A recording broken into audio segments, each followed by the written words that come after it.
You mentioned communications, and at Staffbase, we aim to help organizations achieve their business goals and objectives through the power of communications. Communication is very important to us; it's a core of our business. Would you be able to share your experience with us with respect to communications, how important it was for you, and how you would apply those learnings to the concept of modern management? Absolutely. And I think you are focused on the most important thing. But I view communications very broadly, and I'll describe it. Okay. When I was a captain, I left one military unit and I joined the U.S. Army Rangers. Mhm. And the Rangers are an elite light infantry unit. And the difference between the Rangers, I expected everybody would be taller and stronger and smarter because they were an elite force than in other forces. And that wasn't the case. The quality of people was the same. The difference was the culture of the organization.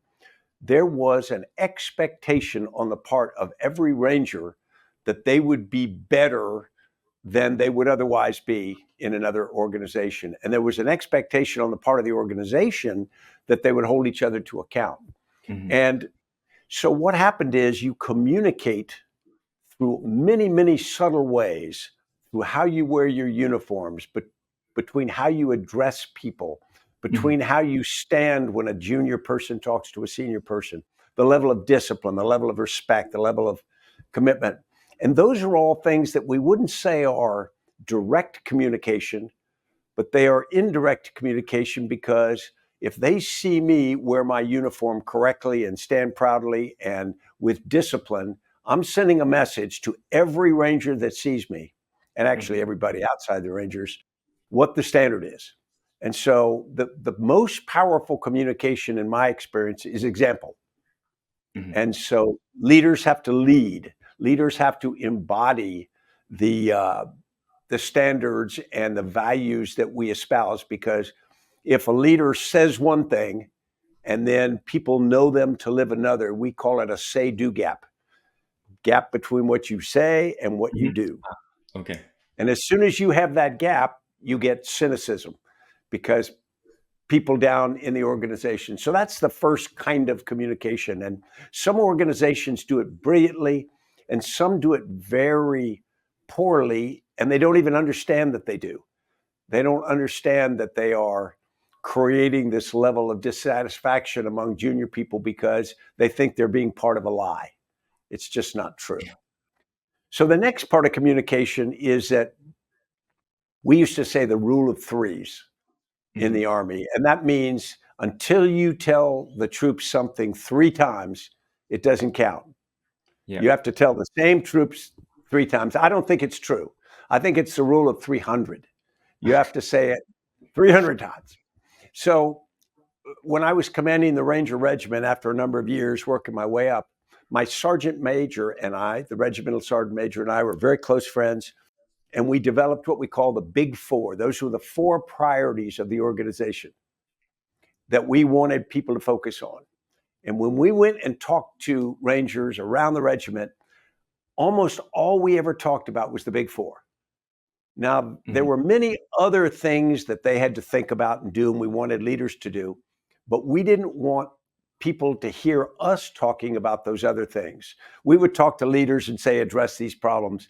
But when they saw us, we wanted them to immediately go, uh-oh, we're going to hear the Big Four again. And pretty soon they started saying it back to you, Mhm. and it became the core of the regiment. And so they became just almost like they were brought down on high on tablets and put Mhm. in front of people and say, the Big Four have always been and always will be. And that's exactly what we wanted because we knew that that would form something that really guided where the direction went. So that kind of communication has got to be intentional. It's Mhm. got to be forceful and constant. And then the other part of communication is it has to be two-way, and it Mhm. has to be perceived to be two-way. One of the things I learned as a leader was if you go down as a senior leader and you ask a young soldier or a young employee, how's it going? When they start to answer, you immediately turn your head and start looking at something else. They know that that was just a gesture. You didn't really want the answer. And so if you ask them their opinion, you have to look at them, you have to write it down if they give you a substantive recommendation, and you have to follow up on it. If you think about it, most senior leaders can have somebody with them that writes it down and helps you follow up, because nothing's more powerful than going back to a junior person and said, you asked this question or made you this recommendation, and we either can or can't do it, but we didn't ignore what you said. So I think that the communications part, that's what senior leaders do. The reality is, Yes. we think that senior leaders set strategy and make decisions.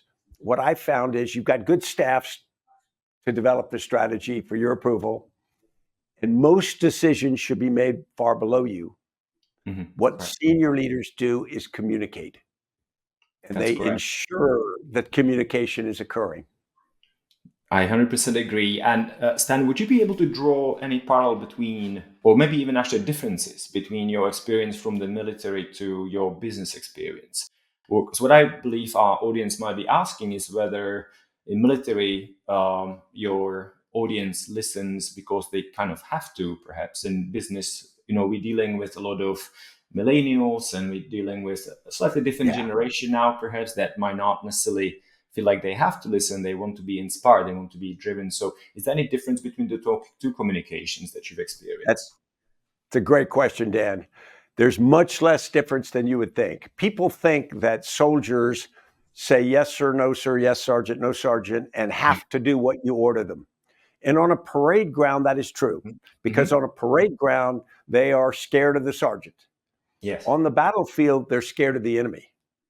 Yeah. So you have to convince soldiers to do what you want them to do, not order them. In fact, in the years of combat that I had, I don't remember ever giving anybody an order.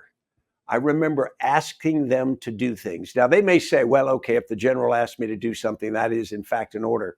And you could say that, but you really want to get them to accept that the order I'm giving them is rational. It's the best thing I could come up with, that I've listened to other inputs. And if they think it just doesn't make sense, they can come back and go, this doesn't make sense.